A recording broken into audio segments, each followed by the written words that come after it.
슬슬 문제가 드러나기 시작한 것 같습니다. 일단 오늘 이걸 잘 봐야 하는 분들은 크게 두 부류라고 봅니다. 지금 계약하고 출고를 대기 중인 분들, 그리고 이분들 중에서 출고가 얼마 남지 않은 분들도 눈치 게임이 시작됐다고 볼 수 있습니다. 이게 불과 올해 초까지만 해도 크게 문제가 될 거라고 생각을 안 했습니다. 생각하지도 못했죠. 왜냐면 체감할 수 있는 변화라든가 계기 같은 게 소비자들 입장에선 없었거든요. 그런데 저희같이 시장 동향을 보는 사람들은 여러 차례 경고했죠. 분명 언젠간 문제가 될 거고 무조건 겪을 수밖에 없을 거라고요. 대기 기간이랑 신차 출시가 겹치는 사례가 점점 많아지고 있습니다. 이게 지금 한꺼번에 몰려오기 시작했다는 게 문제입니다. 그랜저 풀체인지는 시작일 뿐입니다. 이게 한 차종이면 문제가 좀 덜할 수 있는데 점점 많아진다는 게 문제고, 이게 거의 동시에 찾아오니까 더 큰 문제가 되고 있다는 겁니다. 이게 대기 기간이 얼마나 된다 이런 이야기는 이제 의미가 없다고 보고요. 차주들은 이제 어떻게 대처해야 하는지, 지금 계약을 넣는 게 맞는 건지 취소하는 게 맞는 건지 이런 고민이 필요할 때인 것 같습니다. 그래서 오늘은 곧 출시될 신차를 간단하게 살펴보고 이게 어떤 영향을 주는지, 그리고 차주들은 어떻게 하는 게 좋을지 순서대로 살펴보겠습니다.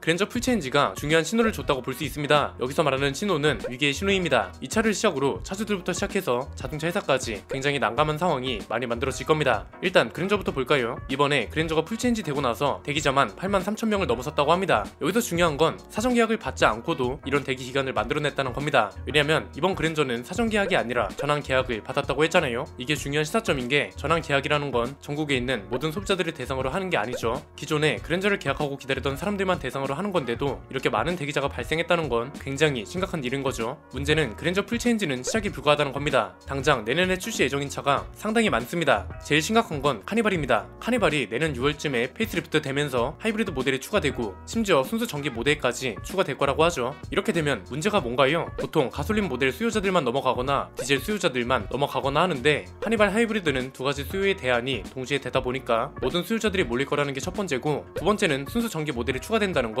지금보다 훨씬 많은 해외 물량을 대응해야 한다는 소리죠. 지금 당장은 해외 공장에서 생산하는 차가 아니기 때문에 국내에서 생산해서 해외 수출하는 방식으로 대응을 하게 될 건데, 이렇게 되면 수요는 몰림과 동시에 수요 대응 자체는 또 분산되다 보니까 지금도 16개월 이상이라는 대기 기간을 찍고 있잖아요. 이거보다 더 심한 대기 기간이 만들어질 수 있다는 겁니다. 그런데 카니발도 시작이 불가합니다. 지금 소렌토 하이브리드가 대기 기간만 18개월 이상이잖아요. 얘도 내년에 페이스리프트가 될 거라서 신차 효과까지 더해지면 GV80 수준의 대기 기간이 생길 수 있다고 봅니다. 그리고 소나타도 페이스리프트가 예정되어 있고 K5도 페이스리프트가 예정되어 있습니다. 여기에 GV80은 지금 대기 기간이 30개월 이상이라고 하잖아요. 얘는 빼도 박도 못하고 지금 대기 중인 사람들 뿐만 아니라 지금 새로 대기하는 사람들도 현행 모델은 절대 못 봤죠. 30개월이면 페이스리프트에 풀체인지가 돼도 이상하지 않은 기간이니까요. 저도 이걸 계속 보다 보니까 궁금하더라고요. 대체 왜 한국만 유독 대기 기간이 이렇게 심각한 건지, 왜 미국 같은 데에선 이렇게 대기 기간으로 난리가 나질 않는지, 차주들이 지금부터 어떻게 대처해야 하는지 제안하려면 지금 현 상황이 어떤지도 알아야 하잖아요. 그래서 관련 내용을 좀 찾아봤습니다. 크게 세 가지로 단계적으로 전개해 보겠습니다. 첫 번째는 왜 해외 시장에 비해서 우리나라 대기 기간이 더 심각하냐 이겁니다. 반도체 대란이라는 것도 전 세계적인 이슈고 자동차 수요도 전 세계에서 발생하는 건데 한국만 유독 왜 이러냐는 거죠. 아무리 인기가 많아도 그렇지 GV80을 롤스로이스보다 더 기다려서 받아야 하는지 의문을 가지지 않을 수 없는데, 실제로 이게 슬슬 불만으로 표출되고 있습니다. 최근에 이런 기사가 나왔더라고요. 국내에서는 GV80을 받으려면 30개월 이상을 기다려야 하잖아요. 캐나다에서는 4개월만 기다리면 받을 수 있다고 합니다. 실제로 국내랑 해외의 편차가 그만큼 크다는 거죠. 일단 이건 두 가지 이유가 있습니다. 하나는 국내와 해외의 물량 배정 차이인데요. 이건 그냥 현대차 IR 자료를 보면 나오는 데이터입니다. 현대차랑 제네시스가 올해 1월부터 9월까지 국내 공장에서 생산한 차만 123만 2,600대 정도입니다. 이 중에서 40%에 해당하는 50만 대 정도를 내수 시장에 판매했고, 나머지 60%인 73만 5,800대 정도를 수출 물량으로 배정했습니다. 일단 여기선 시장의 규모라든지 수요의 규모 같은 걸 따지지 않아도 됩니다. 내수 시장은 한국 시장 하나고 해외 시장은 미국, 유럽, 캐나다 이런 걸 다 포함한 거잖아요. 우리가 이 자료를 통해서 알아야 하는 건 절대적인 숫자만 봐도 내수보다 해외 물량 배정이 더 많다는 거죠. 그래서 이건 시장 규모와는 크게 상관이 없고요. 이게 또 부품을 해외 현지 공장에서 최종적으로 조립해서 완성품으로 판매하는 반제품 조립 방식도 수출 물량으로 집계되기 때문에 수출 물량이 절대적으로 많게 나오는 건 당연한 겁니다. 실제로 현대차그룹 차원에서도 최근 3년간 수출 비중을 높이고 있습니다. 국내에서 생산해서 수출하는 비중을 숫자로 보면 현대차는 2020년에 52%였던 게 올해 1월부터 9월까지 60%를 기록했습니다. 기아도 2020년 수출 비중은 58%였는데 작년하고 올해 수출 비중은 62%로 집계됐습니다. 그러니까 국내 공장에서 생산되는 기아차 10대 중 4대만 국내에서 팔리고 있다는 거죠. 수출 물량에 집중하고 있다는 걸 숫자로 알았으니까 왜 수출 물량에 집중하고 있는지도 알아야겠죠. 이건 영업이익이랑 연결되는데요. 소비자 입장에선 억울하기도 하고 답답하기도 할 겁니다. 결국 자기네들 영업이익 때문에 매수보다 수출 물량에 신경 쓴다는 거잖아요. 그런데 기업 입장에서는 또 지금 이 기회를 놓치는 순간 바보가 되는 겁니다. 일단 지금 현대차 그룹 순위를 보면요, 토요타 그룹하고 폭스바겐 그룹에 이어서 판매량 3위를 기록하고 있습니다. 내수 점유율도 올해 10월까지 기록한 걸 보면 현대차 그룹의 국산차 점유율은 88%에 달합니다. 이 소리는 결국 뭐냐면 내수 시장의 수요가 다른 대안으로 빠지지 않고 있다는 거죠. 왜냐면 지금 대안으로 떠올라서 대박이 난차라고 해봤자 토레스 말고는 없잖아요. 그리고 또 한편으로는 글로벌 시장 수요도 대응을 하고 있다는 거죠. 일단 해외 물량을 신경 쓸 수밖에 없는 이유는 원달러 환율 말고는 설명이 안 됩니다. 해외 점유율을 잡아간과 동시에 원달러 환율이 높은 와중에 차를 팔면 이익률이 그만큼 높아지거든요.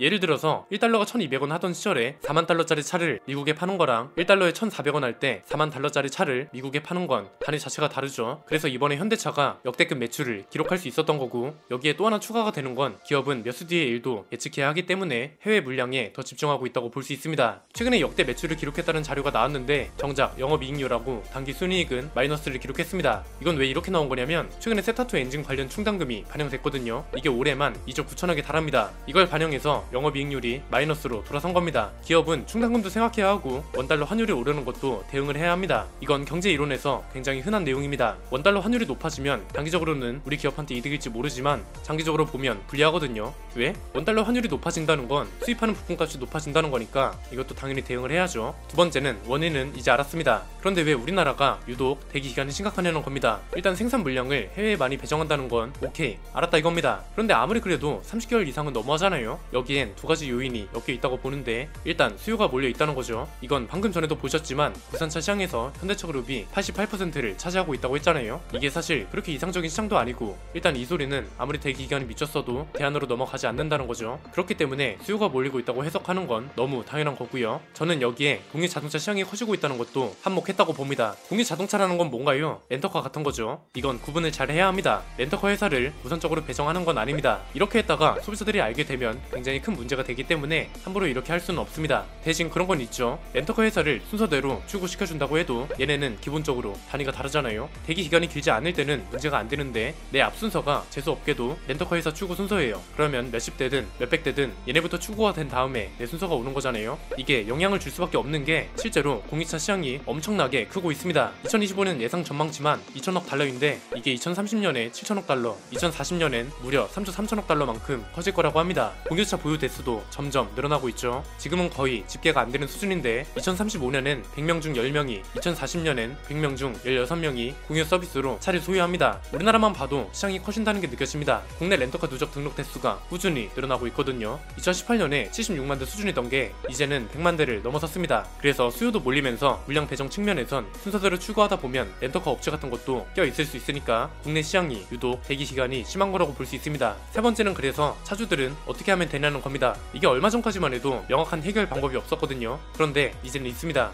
그냥 어떤 차를 사고 싶으면 일단 계약부터 넣고 기다리는 게 답입니다. 왜 이게 답이 되는 거냐면 전환 계약이라는 게 생겼기 때문입니다. 만약에 예전처럼 그냥 사전 계약으로 신차 계약을 받는다면 계약자들한테 별로 좋을 게 없죠. 왜냐면 이미 계약하고 있는 사람들하고는 관계없이 완전히 새로운 수요가 계약자들로 들어오는 거라서 대기기간 경쟁자만 늘어나는 꼴이었거든요. 그런데 이제는 아닙니다. 전환 계약을 이미 계약하고 기다리던 사람들을 대상으로 하는 계약이잖아요. 그러니까 결국 계약이라도 하고 있는 사람이 신차가 나와도 유리한 겁니다. 전환 계약은 경쟁자가 기존 계약 고객들밖에 없으니까 계약만 빨리 하면 순번은 얼마든지 바뀔 수 있죠. 계약하는 게 큰 돈이 드는 게 아닙니다. 차 가격에 비하면 계약금 10만원은 그렇게 큰 게 아니죠. 어차피 이건 계약을 취소하면 돌려주는 돈이고 이게 허술을 만든다는 단점도 있지만 사실 차주들 입장에선 알게 뭔가요? 대기 기간을 차주들이 만든 것도 아니잖아요. 국제사회 단위 부품 대란으로부터 시작돼서 기업들은 자신들의 이익을 위한 행위를 하는데 소비자들이라고 이익을 위해서 움직이지 말란 법 있나요? 나라에서 규제를 하는 것도 아니고요. 그래서 대기 중인 차주들 입장에선 일단 내가 구매할 확률이 높은 차, 그 중에서도 신차가 나올 예정인 차는 계약 넣고 기다리는 게 좋고요. 전환 계약이라도 하면 조금이라도 차를 빨리 받을 수 있는 거고 신차가 나오면 배도 덜 아플 거잖아요. 이게 글로벌 공장 체계가 잡히면 서서히 해결될 겁니다. 당장 2024년에 미국 공장이 완공된다고 하잖아요. 글로벌 공장 체계는 크게 두 가지입니다. 해외 시장에서 판매되는 차를 현지 공장에서 생산하거나 아니면 차종별로 예를 들어서 SUV는 죄다 미국에서 생산하고 세단은 한국에서만 생산하고 이런 식의 공장 체계를 현대차 수소차 그룹도 가져갈 수밖에 없습니다. 노조랑 어떻게 협의하느냐에 따라서 그 시기가 빨라질지 느려질지 결정되겠죠. 오늘 내용은 여기까지입니다. 내용이 유익하셨다면 구독과 좋아요 알림 설정 부탁드립니다. 저는 김승현 안PD 스포일러 안PD였습니다. 감사합니다.